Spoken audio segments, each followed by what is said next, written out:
Olá, saudações a todas e a todos, bem-vindos a mais um programa Grandes Pensadores do Brasil.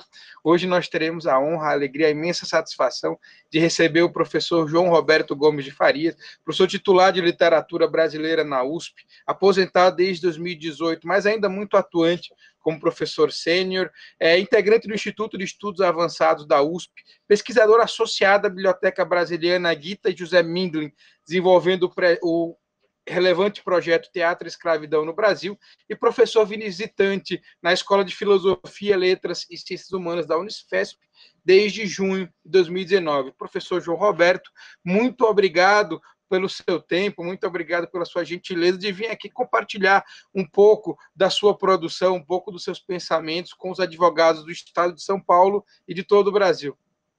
Obrigado, eu agradeço a oportunidade de poder falar um pouco sobre a pesquisa que atualmente estou desenvolvendo a respeito das relações entre teatro e escravidão no Brasil. Professor, antes da gente chegar chegar exatamente nessa questão que é o tema principal do nosso bate-papo, eu queria voltar um pouco mais no tempo e te perguntar quais são as origens do teatro profissional no Brasil. Quais são? As origens do teatro profissional no Brasil. O teatro brasileiro começou a se desenvolver com a chegada do Dom João VI ao Brasil em 1808. Depois de alguns anos, ele mandou construir um teatro, e as primeiras companhias profissionais portuguesas vieram para apresentar espetáculos. Por volta de 1830, um pouco mais, o primeiro grande ator brasileiro, chamado João Caetano, criou uma companhia profissional só com atores brasileiros. E, a partir daí, várias outras companhias teatrais começaram a se formar, e, digamos, já aí por volta de 1850, 1860, o teatro brasileiro profissional, digamos assim, já estava plenamente constituído. E nós conseguimos encontrar marcos históricos que norteiem a análise do teatro brasileiro em ciclos bem definidos, né? Como a gente conseguiria relacionar as nossas realidades sociais ou políticas com o desenvolvimento do teatro por aqui?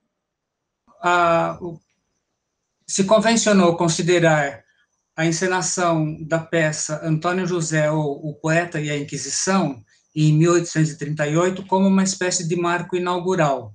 Nascia o teatro brasileiro porque era uma peça escrita por um autor brasileiro, com atores brasileiros representando-a e com um assunto brasileiro.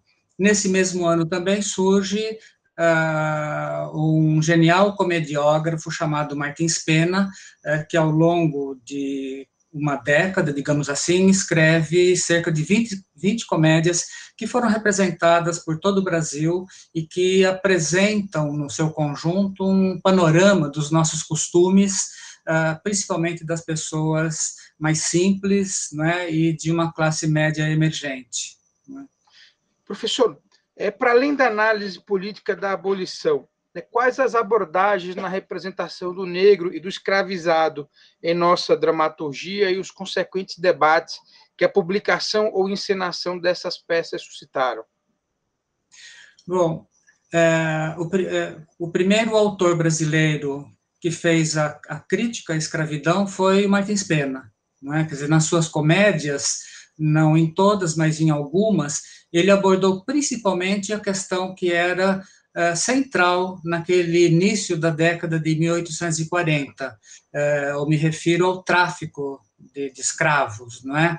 Quer dizer, o Martins Pena cria situações cômicas em que personagens traficam escravos, levam escravos escondidos em cestos, presenteiam outros personagens com escravos, não é? E se refere, digamos assim, à condescendência das autoridades que fechavam os olhos para o tráfico de escravos.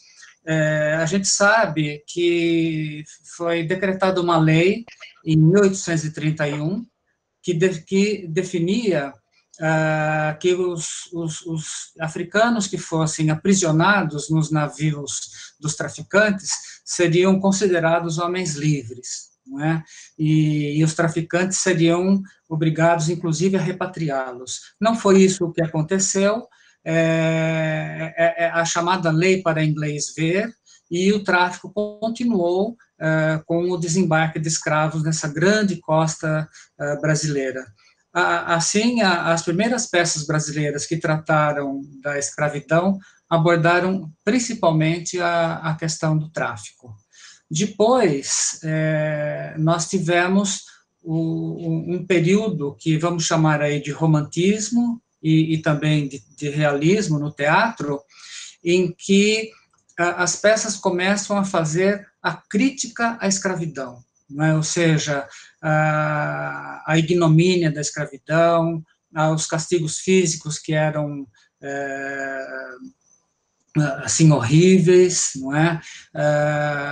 As situações criadas pela escravidão, como, por exemplo, o José de Alencar coloca numa peça chamada Mãe, em que um rapaz é senhor da sua própria mãe, evidentemente, sem ele saber, mas é uma situação provocada pela escravidão, e é um drama que, evidentemente, se baseia num segredo que essa mulher guarda às 7 chaves, mas, assim como drama, no final esse segredo vai ser desvendado e vai gerar, não é, a morte da protagonista, porque numa sociedade preconceituosa ela se sacrifica para que o filho não deixe de fazer parte do mundo dos brancos, né? Quer dizer, essa é uma peça que fez muito sucesso quando foi encenada em 1860. Além desse caso, o senhor citou o exemplo do Zé de Alencar, que seria uma reprodução de um texto um tanto quanto mais dramático, né? Mas a gente também consegue encontrar na comédia, né, em peças cômicas praticadas no Brasil, um certo retrato do contexto social e histórico em que elas foram escritas? Sim. A primeira comédia, as primeiras comédias em que o negro aparece como personagem cômico são as comédias do Martins Pena, não é? Mas também, já que falamos no José de Alencar, a primeira peça que ele escreveu, em 1857, é uma comédia e tem como protagonista um moleque escravo, não é? A peça se chama O Demônio Familiar, e ela gira em torno das confusões que esse personagem faz junto da família e na família em que ele vive, porque ele tem o sonho de vestir um uniforme bonito, um uniforme vistoso, ele quer ser cocheiro, não é? E para isso ele teria que ter um senhor rico, e ele é o único escravo de um médico chamado Eduardo, e que tem idade de se casar, e esse rapaz, esse moleque, procura fazer com que o Eduardo se case com uma mulher rica, para que ele possa, então, vestir esse uniforme vistoso. Não conseguindo, ele tenta arrumar um marido rico para a irmã desse médico Eduardo, e com isso as confusões vão aumentando, não é? Claro, é um personagem engraçado, nós rimos dele, nós rimos das situações, e, no entanto, o Alencar cria um final para essa peça, que é surpreendente, porque quando as estripulias desse escravo são descobertas, na sociedade escravocrata de 1857, era de se crer que esse escravo seria castigado com uma surra, seria açoitado, seria vendido, mas o Alencar faz o personagem Eduardo libertar esse escravo, dá a ele a liberdade numa cena muito controversa, porque a liberdade aparece como uma punição, né? Quer dizer, ele vai ser livre e, portanto, responsável pelos seus atos, uma vez que, enquanto escravo, ele não podia ser imputado, não podia ter responsabilidade sobre os seus atos. Essa peça foi muito discutida quando foi encenada, ela foi muito bem sucedida no palco, e ela gerou duas interpretações entre os estudiosos de Alencar. Aqueles que viam nesse desfecho o anúncio, digamos, de uma posição ou de uma ideia abolicionista, e aqueles que viam apenas uma situação conformista do Alencar, porque ele não toca na questão da escravidão nas fazendas, então o escravo podia, digamos, esse escravo podia ser libertado, mas a questão mais séria da escravidão não era abordada.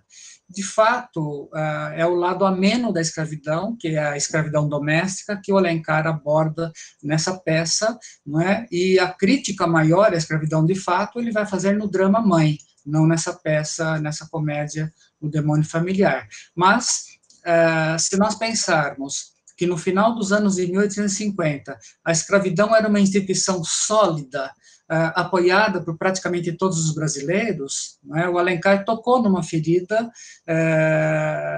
de alguma forma, não é? Fazendo com que as pessoas refletissem sobre a questão da escravidão. Professor João Roberto, na sua visão, a representação dos heróis, peguemos como exemplo aqui os heróis machadianos, né? Ela pode construir ou relativizar estigmas que nos levem a ter mais ou menos tolerância em nossas relações sociais? Machado de Assis é um escritor muito diferente do Alencar, não é? E Machado de Assis nunca, digamos assim, nos seus romances, criou personagens importantes que fossem negros ou escravos, não é? O Alencar também não nos seus romances, apenas em suas peças teatrais. De qualquer modo, o Alencar se tornou um político conservador a partir aí dos anos de 1860, depois de escrever as suas peças teatrais. E como político conservador, ele foi contra a lei do ventre livre, não é, de 1871, e ele acreditava que o fim abrupto da escravidão levaria o país à bancarrota, não é, quer dizer, a lavoura não suportaria, não é, a ausência da mão de obra escrava. E o Alencar tinha uma posição, de uma certa forma, bastante conformista, para não dizer de novo, conservadora. Ele acreditava que a escravidão seria extinta naturalmente pela mudança dos hábitos, dos costumes, não é? Enfim, pela vergonha de vivermos num país escravocrata. Ele acreditava no fim da escravidão de uma maneira espontânea, não é? Que dependeria da boa vontade dos senhores escravistas. Uma posição realmente conformista. O Machado foi muito mais discreto do que o Alencar ao abordar a questão da escravidão. Então, nós precisamos fazer uma leitura mais atenta das suas obras para perceber nelas as críticas que ele faz à escravidão, e não são poucas, não é? Basta ler um romance como Memórias Póstumas de Brás Cubas, não é? Ou ainda os contos O Caso da Vara e, principalmente, o conto Pai contra Mãe, não é? Que é um conto que aborda na questão da sobrevivência, porque de um lado nós temos uma escrava que foge e que está grávida, e de outro lado o capitão do mato, aquele que está na miséria e que, capturando essa escrava, vai poder ter um dinheiro para levar um pouco mais adiante a vida. Quer dizer, o Machado trabalha com tensões, não é, sociais que são muito sérias e muito relevantes aí na altura dos anos de 1870, 1880. E durante muito tempo ele foi acusado de ser um absenteísta, de não se ter preocupado com a questão dos escravos, de não ter sido um militante, como de fato ele não foi um militante pela causa abolicionista, mas é cegueira não querer enxergar que nas suas obras, de maneira muito inteligente, há toda uma crítica ao sistema escravista brasileiro. Vários estudos hoje já foram feitos e demonstram isso cabalmente, né? Professor, e se nós vamos trazer um pouco a nossa discussão para momentos mais próximos, né, para os dias atuais. Como você identifica as tendências contemporâneas, né, e o próprio perfil do teatro do Brasil dos nossos dias, né?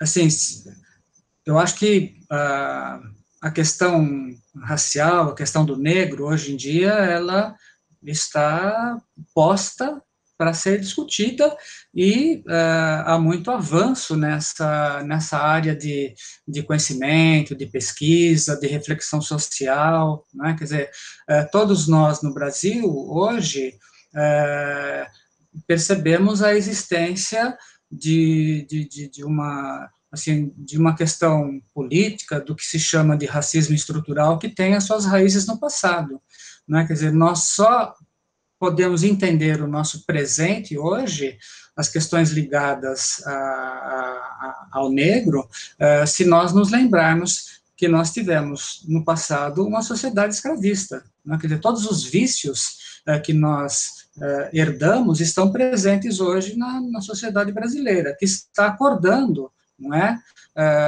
Por força dos movimentos sociais, para uma realidade que tem que ser transformada, que tem que ser modificada, né? Quer dizer, então, ninguém pode hoje compactuar com ideias e posições até de escritores do século XIX, não é? Que, de uma certa forma, considerava a escravidão como uma instituição normal, e que devia ser aceita por todos, né? Então, acho que é um pouco por aí, né? O debate hoje, ele se dá nessa ideia de que herdamos uma mentalidade escravista, uma mentalidade em que o preconceito social e racial é forte, e isso precisa mudar, evidentemente. E está mudando, acredito, felizmente, né? Professor, nós conversamos e começamos o nosso bate-papo falando da questão racial, né, e como o teatro, enfim, a literatura, mas em especial o teatro, tratou essa questão ao longo do tempo. Hoje nós vimos também, né, além dessas questões raciais que foram, sobre as quais, digamos assim, nós lançamos uma nova luz mais forte, em particular, no mundo todo, mas em particular a partir do caso George Floyd nos Estados Unidos, não que a questão estivesse adormecida, mas esse caso ajudou a dar a ela uma atenção especial num momento tão delicado, né, da história mundial por conta da pandemia, por conta do vírus. Eu queria trazer agora para esses nossos momentos finais, né, para a segunda fase aqui do nosso bate-papo, um pouco da questão de gênero também, né, que também é uma outra que tem ecoado bastante nos últimos tempos, né? A gente tem um novo feminismo aflorando, os coletivos feministas, né, em diversas instituições, em diversos lugares, ganhando força cada vez mais, alguns movimentos internacionais muito representativos, como aquele movimento Me Too, né, nos Estados Unidos, e outros movimentos no Brasil mesmo, o movimento Ele Não, o movimento Não é Não, um pouco antes. E aí eu queria, para fomentar um pouco esse debate dentro da perspectiva que você estuda tão bem há tantos anos, eu queria lhe perguntar como a presença feminina no teatro brasileiro tem sido pesquisada e observada. Olha, hoje em dia já há muitos estudos sobre a presença da mulher no teatro, como autora, principalmente como autora, não é? No século XIX, foi muito pequena a presença de dramaturgas, não é? O papel social da mulher no século XIX era outro, não é? Era o ser esposa e mãe. Mas algumas mulheres no século XIX conseguiram romper essa barreira, digamos assim, e uma delas se chamava Maria Ribeiro, e ela escreveu uma peça de cunho fortemente anti-escravista, não é? Nessa peça, chamada Cancros Sociais, ela aborda uma situação típica da nossa sociedade escravista do século XIX. Ou seja, venda em separado de uma escrava e de seu filho, né? Várias peças denunciaram esse crime, digamos assim, não é? Quer dizer, os proprietários de escravos, eles engravidavam as escravas, e, portanto, os escravos que nasciam como escravos, porque é a maternidade que determinava a sua condição social. E o fruto desse estupro, digamos assim, era vendido, né? Quer dizer, então, a peça Cancros Sociais explora uma situação de um rapaz, né, filho de uma escrava, que é vendido para o sul, não é? Mas ele é criado por um homem que o educa, né? E ele, então, faz sucesso na vida, um negociante, e forma uma família, e quer comemorar os 15 anos da sua filha, libertando uma escrava da sua terra natal, que é a Bahia. E aí vem uma daquelas coincidências enormes do teatro. A mulher que ele vai libertar é a sua própria mãe. Né? Quer dizer, então, esse tipo de drama foi explorado assim, dezenas de vezes nas peças teatrais escravistas do século XIX. E essa peça foi escrita por uma mulher. Se nós formos até o final do século, nós vamos ter a Lúcia Lopes de Almeida como uma escritora e dramaturga importante, não é? Que nos anos aí de 1880 também escreveu uma peça abolicionista chamada Caminho do Céu, não é? Em que, digamos, é uma peça curta que trata também de um menino abandonado e vendido em separado da sua mãe, um chamado ingênuo, não é? Que ela vai, então, assim, os personagens vão tratar de educar. Enfim, as situações criadas pela escravidão, não é, são exploradas por autores, por autoras, não é? E no século XX, o número de dramaturgas se multiplica, e eu teria que ficar conversando aqui com você só sobre isso, não é? Quer dizer, quantas mulheres dramaturgas apareceram no teatro brasileiro, e algumas, hoje em dia, voltadas para a questão do negro, porque são dramaturgas negras, não é, que, digamos assim, trabalham com o seu universo de referência. Professor, existe hoje uma discussão que passou, inclusive, por uma série de mudanças até nas lideranças, né, do Ministério da Cultura, né? Existe, parece, meio uma grande inquietação no meio artístico como um todo, com o atual governo, né, e com a forma como as artes, de um modo geral, vêm sendo tratadas. E aí eu lhe perguntaria se você percebe algum tipo de cisão ou fragilização no desenvolvimento do teatro brasileiro em particular, né, durante esse período aí de governo do atual presidente, e se a crise política e sanitária, e de que forma a crise política e sanitária que nós vivemos acaba impactando, né? E aí eu lhe perguntaria, já adicionando mais uma pergunta, se nós podemos já antecipar prejuízos à nossa capacidade de representar relações ou dinâmicas sociais, ou aprofundar reflexões e contemplações. Bom, é evidente que o atual governo não tem uma preocupação com a cultura, né? E se nós pensarmos que o teatro é uma arte puramente presencial, não é? Quer dizer, você precisa do ator no palco e do público na plateia para que haja uma interação entre esses dois campos, digamos assim. O teatro foi talvez a arte mais prejudicada com a pandemia, não é? Quer dizer, os teatros foram fechados e essa interação tão necessária entre o palco e a plateia, ela não se pode dar até que se encontre uma vacina em que as pessoas possam se aglomerar, porque o teatro é um local de aglomeração, não há sentido num teatro sem aglomeração. Então, como eu disse, o teatro foi a arte mais prejudicada na pandemia. O que eu tenho visto como reação a isso é uma tentativa de fazer teatro por streaming, né? Quer dizer, um ator em em casa, faz um monólogo, e isso vem para a tela, não é? É claro que é uma tentativa de preservar, digamos, minimamente a arte da performance, a arte da encenação, da interpretação do ator, não é?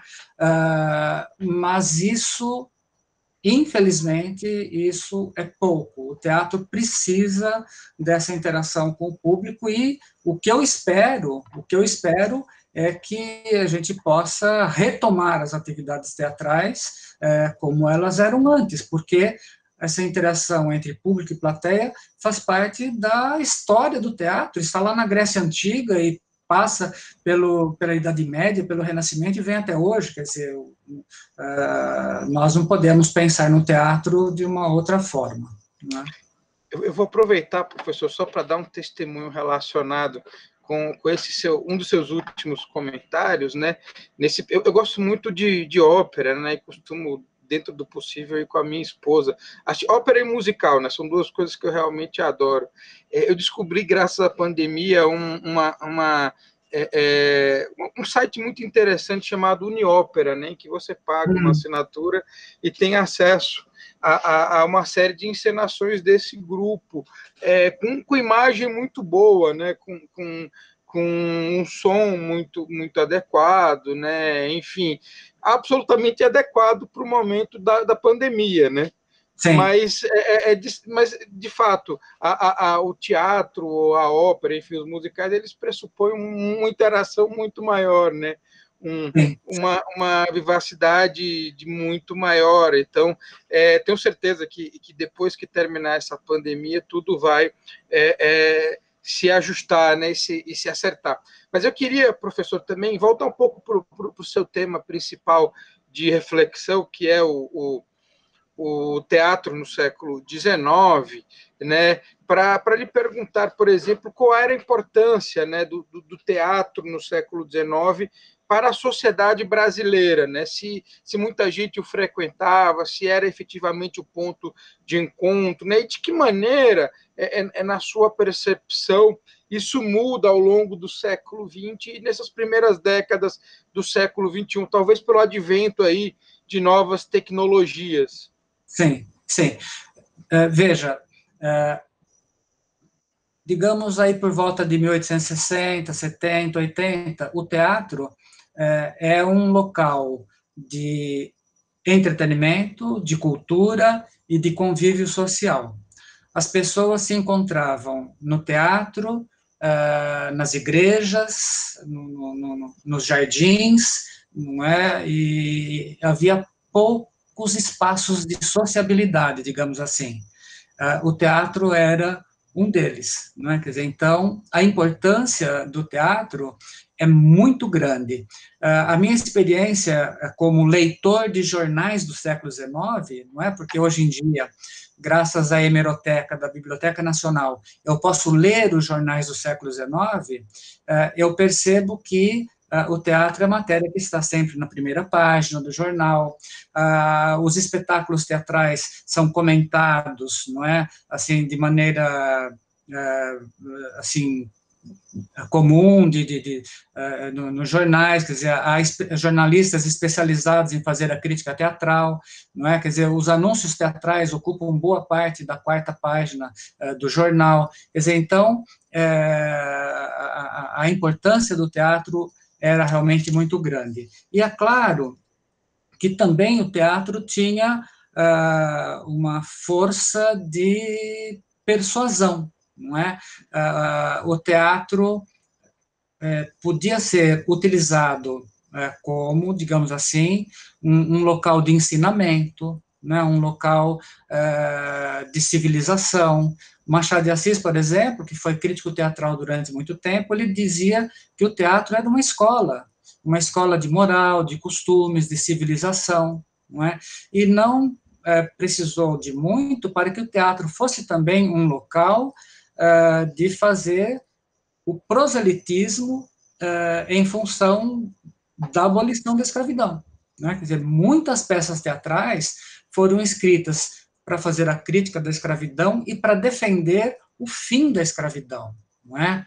Então, eu citaria como exemplo, não é, uma adaptação do romance A Cabana do Pai Tomás, que foi encenada no Brasil todo, da cidade do Rio Grande, no extremo sul do Rio Grande do Sul, até Belém do Pará, passando por todas as capitais importantes das províncias. Teatros grandes, com 1000 lugares, não é? Quer dizer, uma peça como essa, encenada uma centena de vezes, atingia a consciência de muitos espectadores, não é? Então, o teatro foi uma obra de propaganda primária para despertar nas pessoas da escravidão e uma visão simpática à abolição da escravidão. Não é? Então, acho que só isso dá uma ideia da importância, né, que o teatro teve nesse período. Atores, empresários, dramaturgos, todos estiveram unidos, não é, para apoiar essa causa. Empresários, por exemplo, promoviam espetáculos em benefício de uma alforria, ou seja, a renda do espetáculo comprava a liberdade de um escravo ou de 2 escravos. Festivais abolicionistas eram prestigiados pelos artistas de teatro, não é? Artistas estrangeiros também participaram desse esforço, não é, para conscientizar a população da necessidade de se terminar a escravidão no Brasil. Foi um período muito rico e também muito bonito, não é, de uma luta que foi talvez a luta popular mais bonita que o Brasil já teve, porque ela envolveu assim milhares, dezenas de milhares de pessoas no Brasil todo. E quem era o grande crítico de teatro no século XIX? Olha, o Machado de Assis, enquanto escreveu crítica teatral, quando ele era jovem, ele foi, de fato, alguém que se projetou. Mas o que era comum no século XIX eram os textos sem assinatura. Não é? Assim, os comentários críticos, eles eram assinados por pseudônimos, ou não, simplesmente não tinham nenhuma assinatura. Agora, o grande nome do teatro brasileiro da segunda metade do século XIX no Brasil foi Arthur Azevedo, porque o Arthur Azevedo, ou com pseudônimo ou com seu nome, assinou muitos textos de crítica teatral e mais, ele foi o maior autor, o maior dramaturgo desse momento. Ele escreveu muitas peças, foi muito representado. E o próprio Arthur Azevedo, ao lado do irmão Aloysio Azevedo, os dois foram militantes do abolicionismo. Não é? Quer dizer, o Arthur Azevedo escreveu uma comédia chamada O Liberato, não é? Que é uma comédia que termina com a morte do escravo, não é? Uma comédia com um final amargo. Não é? E escreveu um drama chamado O Escravocrata, que foi proibido pela censura, porque ele colocava uma mulher branca com ligações, enfim, apaixonada por um escravo negro. Quer dizer, então, essa peça foi proibida de ser encenada, e ele e o Urbano Duarte, o coautor, eles publicaram essa peça em 1884. É uma peça que faz parte desse conjunto, não é, de teatro abolicionista dos anos de 1880. Não é? E tem mais. O Arthur Azevedo escreveu muitas revistas de ano. E as revistas de ano assim, faziam uma espécie de uma estrutura em que eram passados em revista os fatos do ano anterior. E em 1886, uma mulher açoitou 2 escravas de maneira tão violenta que uma delas acabou morrendo. No ano seguinte, 1887, o Arthur Azevedo escreveu uma peça em que ele denuncia esse horrível crime que foi cometido, relembrando para os espectadores, né, como essa questão, a questão civil tinha que ser resolvida. E veja, isso provocou uma nova lei proibindo os escravos de serem açoitados. Então, Arthur Azevedo também comenta isso nessa revista de ano chamada Carioca. não é? Ou seja, o fim do açoite, né, como uma lei provocada pelos abusos, né, que traziam a morte aos escravos. Professor, eu queria finalizar com uma pergunta que essa realmente é uma curiosidade bem pessoal mesmo. Eu acho um dos momentos mais marcantes da história do Brasil, mas em especial da história de São Paulo, a Semana de Arte Moderna, né, de 1922, enfim. Eu queria te perguntar, né, se o teatro teve presente nesse movimento modernista da nossa literatura em particular, né? Como os teatrólogos da época vivenciaram aquele movimento tão marcante? Essa é uma pergunta interessante, porque o teatro foi a única arte ausente na Semana de Arte Moderna. É curioso, a Semana de Arte Moderna aconteceu num teatro, o Teatro Municipal de São Paulo, mas o teatro não foi assunto da Semana de Arte Moderna. Há várias explicações para isso, não é? Quer dizer, os autores estavam interessados mais em poesia, em prosa, ou pintura, música, não é? E o teatro é uma arte que precisa de um dramaturgo, de atores, de um palco, é uma arte mais complexa do que, por exemplo, a poesia, não é? Um poeta, no seu canto, pode revolucionar a poesia, mas um dramaturgo, no seu canto, se ele só escrever uma peça teatral, ele não vai revolucionar nada. É preciso que haja um espetáculo, que haja público, que haja comentários, assim por diante. Mesmo assim, no modernismo, o Oswald de Andrade acabou, mais tarde, nos anos 30, escrevendo peças que são absolutamente modernas, mas que só foram encenadas muito tempo depois, né? Então, ele escreveu nos anos 30, O Rei da Vela, e essa peça só foi encenada em 1967, foi uma encenação revolucionária do Teatro Oficina, sob a direção do José Celso Martins Correia. Mas a conclusão a que a gente chega é que a modernidade atingiu o teatro com mais ou menos 20 anos de atraso.